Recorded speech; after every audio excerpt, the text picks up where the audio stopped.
La sivyo utabaki hapo hapo, hutoingia ndani. Wewe si ni jeuri? Aya.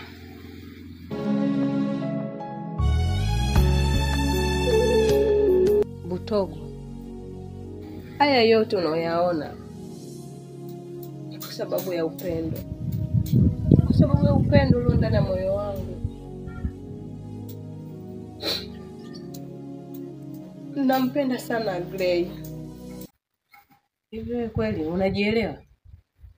Na kuuliza, unajielewa? Unajua, yani unaelewa kabisa unachokifanya wewe? Au labda yani labda uko unaigiza, mimi ndo sijui. Leo nimeamua kumwambia ukweli. Na nikamfuata nikamwambia.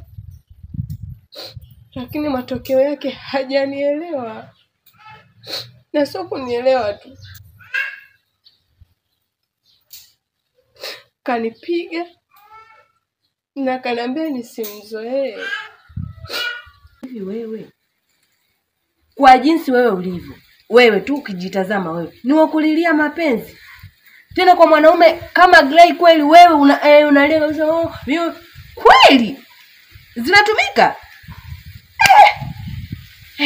Jamani, wewe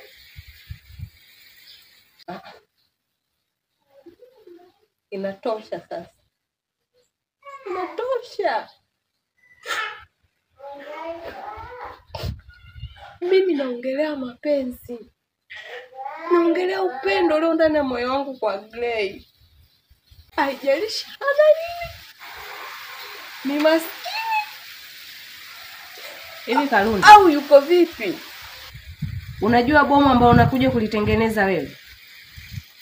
Na hilo bomu likija kulipuka, linalipukia familia nzima, sio wewe kwako. Gray sio mwanaume sahihi kwako. Na hiyo kazi anaoifanya, yani hastahili kabisa. Au wewe hustahili kuwa naye. Penda Gray, nampenda. Alafu kitu kingine ambacho ukijui kuhusu yeye, nampenda Gray.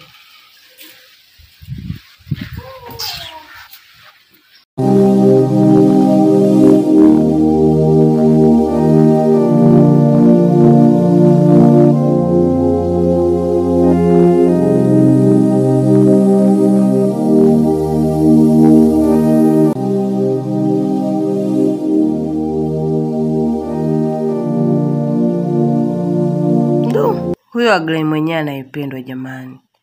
Si ni mtu wa vipenzi, sendo na socks. Kila kikutana naye utasikia, mtu nifosie buku basi hapo. Kila siku haelewi, eti cha ajabu kapata mtu wa kummisi. Alafu anajishaua.